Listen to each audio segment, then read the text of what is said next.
காலியாக உள்ள மாநிலங்களவை இடத்துக்கு பிரவீன் சக்கரவர்த்தி வேட்புமனு தாக்கல் செய்திருக்கிறார். முதலமைச்சர் விஜய் முன்னிலையில் வேட்புமனு தாக்கல் செய்யப்பட்டிருக்கிறது.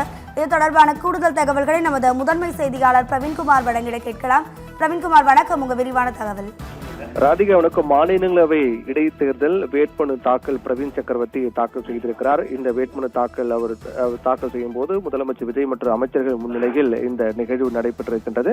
தமிழகத்தில் காலியாகக்கூடிய மாநிலங்களவை இடங்களுக்கான தேர்தல் நடைபெற இருக்கின்றது. அதாவது வேட்புமனு தாக்கல் கடந்த 1ஆம் தேதி தொடங்கி 8ஆம் தேதி வரை நடைபெற இருக்கின்றது. வேட்புமனு தாக்கல் 8ஆம் தேதி வரை இருக்கக்கூடிய நிலையில்தான் தமிழகத்தை பொறுத்தவரையில் தமிழகத்தை கழகத்துக்கு அதிக சட்டமன்ற உறுப்பினர்கள் இருக்கக்கூடிய காரணத்தால் அவர்கள் சார்பாக தான் வேட்பாளர் நிறுத்தப்படும். அந்த அடிப்படையில் தான் வேட்பாளர் அறிவிக்கப்பட்டது. நேற்றைய தினம் அதிகாரப்பூர்வமாக 2 நாட்கள் முன்னதாக தாவேக சார்பாக காங்கிரஸ் கட்சியை சேர்ந்த பிரவீன் சக்கரவர்த்தி வேட்பாளராக அறிவிக்கப்பட்டார்.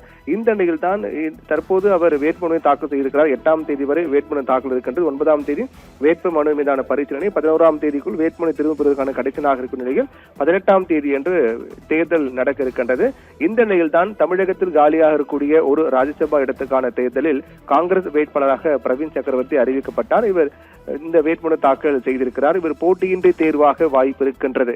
இவர் தேர்வு ஆனாலும் கூட 2028 வரை மட்டுமே எம்பி பதவி வகிப்பார். இதே போல கர்நாடகாவிலிருந்து காங்கிரஸ் தேசிய தலைவர் மல்லிகார்ஜுன கார்கே உள்ளிட்ட பல முக்கிய தலைவர்களும் அவர்களுக்கான அந்த வேட்புமனு தாக்கல் செய்ய பணிகளை மேற்கொண்டிருக்கிறார்கள்.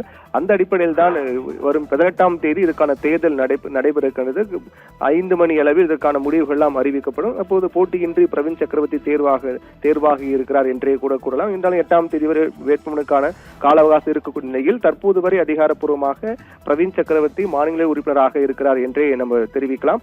இந்த நிலையில் தான் முதல் நபராக, அதாவது தாவேக சார்பாக முதல் நபராக மாநிலங்களை பொறுத்தவரையிலும் தாவேக சார்பாக அரண் வேட்பாளர் அறிவிக்கப்படுவார்கள் என்று எதிர்பார்க்கப்பட்டது. ஆனால் மாறாக காங்கிரசுக்கு அந்த இடம் ஒதுக்கப்பட்டிருக்கிறது.